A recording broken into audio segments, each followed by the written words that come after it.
Basically, my name is Ty, co-CEO, co-founder of Gino Green Global. Partner to my left, my brother Prince, creative designer, original founder, superstar designer extraordinaire. Started it off. Partner to my right, Black Rain, new artist, tearing the streets out, mixtape out now. Long time supporting comrade and brother, Gino Green Global for life. Me, I've been doing this my whole life. Been doing this days of graffiti, drawing on clothes. So just follow through with it, follow the culture, stay consistent. Brother was a lawyer, basically helped me with all the paperwork as far as the business was concerned. Just did all the street work, worked together every day, constant work, that's what we did. Yeah, I did criminal law actually for about 7-8 years before I converted fully to Gino Green Global movement.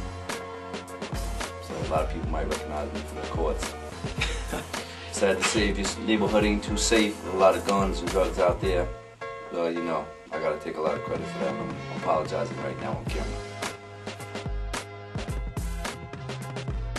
I mean, Gino Green Global, the name is just kind of, you know, the design name that we came up with that we felt would be, you know, really the most, I guess, symbolic way of expressing who we are. Gino Green, you're not really sure who that is. You know, it's kind of a name that encompasses a lot of people. And global is something we just, you know, attach to kind of express where we intend to take this. You know, how we see ourselves as a family that's moving. And just, you know, the whole way that the world is moving is really becoming like a global economy. You know, hip-hop is obviously the dominant culture and dominant influence on the globe, even though they don't give it the proper credit. So since we saw things moving really in a global trend, and the influence of the culture that started here in New York and America, you know, we knew that our clothing line would have the same global dominance and influence. So that's kind of how Gino Green Global, the name came about. The line was essentially trademarked. You know, we trademarked the name, so we'll address that issue hopefully in a short while. In 1999, actually, that's when we started the corporation. But in terms of birthing the collection that you see before us that's really tearing up the streets, it's been about a 2-year project. You know, between 18 months and 2 years when we set the final plan in motion. So that's, you know, that's the result of what you're seeing from me now. Me, first of all, street, emotion, rap extraordinaire. Everywhere you see me, I have it on. So, like, I'm always promoting Gino Green. Everywhere I'm at, on TV, Gino Green comes out my mouth. My jury, everything speaks for itself with Gino Green. So on a day-to-day basis, I conduct myself in my career, which is in hip-hop, and also promote. We like work hand in hand. What they do here at the clothing line, they work with me, we work with each other. So it's like a compliment thing. You know, my real role and function is to oversee a lot of the day-to-day activities.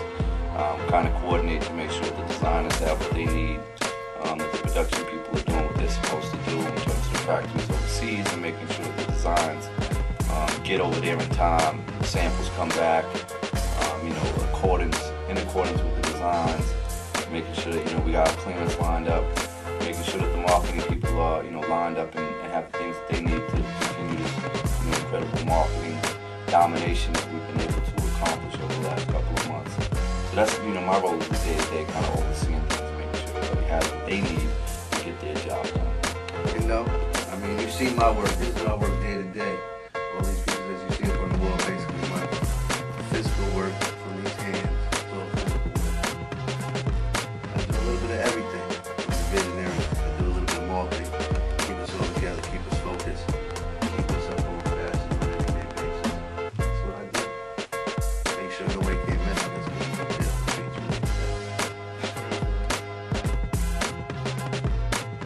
Yeah, but on that note, I definitely want to say special thanks. You know, shout out to Gino, definitely Papoose, definitely you know, people that have been supporting us. I mean, specifically with Gino and Papoose. You know, Papoose is someone we reached out to out of real respect for the style, the integrity he had in his music. You know, Gino definitely, you know, had a relationship, solid relationship with one of my partners, Matt. You know, in charge of running promotions and stuff. So you know, that was you know, kind of the relationship that they had. So that was a major look for us. So you know, there's certain people that just get it just because of who they are. And, you know, they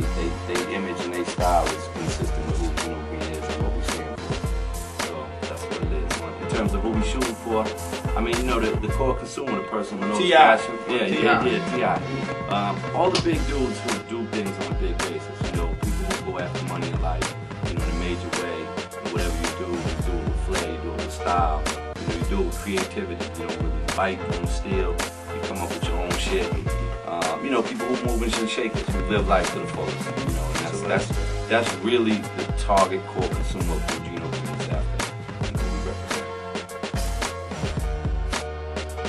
Created a logo concept. We came back to the whole logo thing. We kind of followed what Louis Vuitton did, Gucci did. At one time or another, it was all about the names.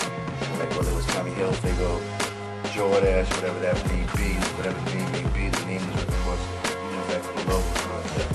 So we wanted to design a logo, be colorful, bring out a lot of colors and different styles. You know, one of the major things for the streetwear was missing as far as hoodie. Hoodie quality, thickness of the hoodie, the quality of it, changing the zipper, bringing back some styles that we grew up on, basically. Bring back to the essence of the street and, you know, just give a little flavor that we always wanted and that we always needed. Some people, we needed, they just left it out there. We took it because it's something that we need to wear with the hoodie. Because it is lowercase g's, you know, and specifically designed in an eye-catching way that you didn't know whether it was going to be lowercase g or not. And, you know, one of the marketing strategies that the teams came up with was, listen, get them to start asking questions and paying attention. You know, you get some people on first time talking about, yo, I seen the nines, and then other people are like, no, it's only was g's. Right away, the conversation elevates and you get a lot more attention out of it. So, you know, just like you said, you thought it was nines. That's how people came at it. So, oh, I thought those were nines. Oh, I thought those were g's. Oh, yeah? And then the ball kept going from there. So that was kind of really come up with the get started.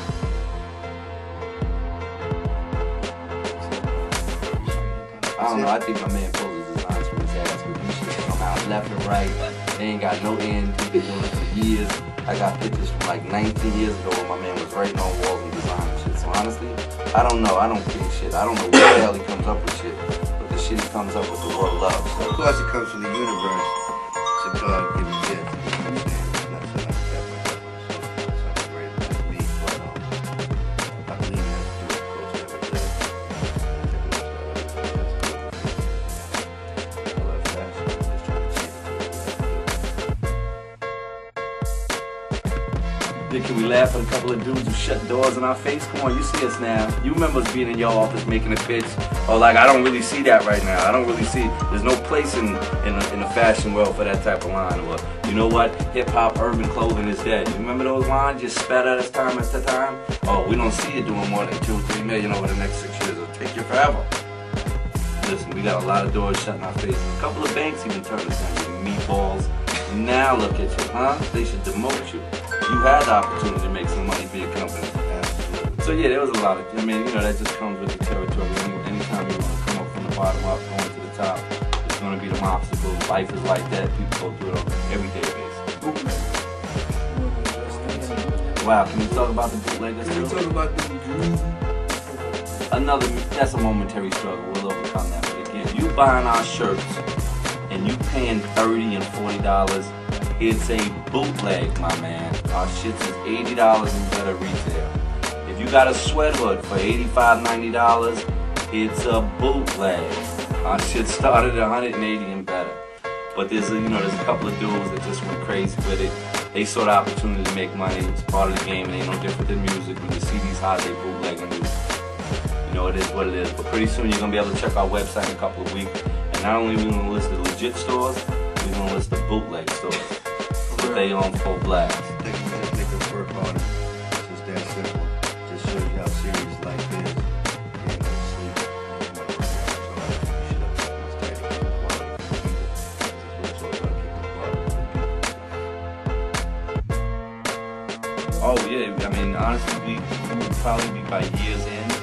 I would say in about 200 stores nationwide, maybe even 300 last count.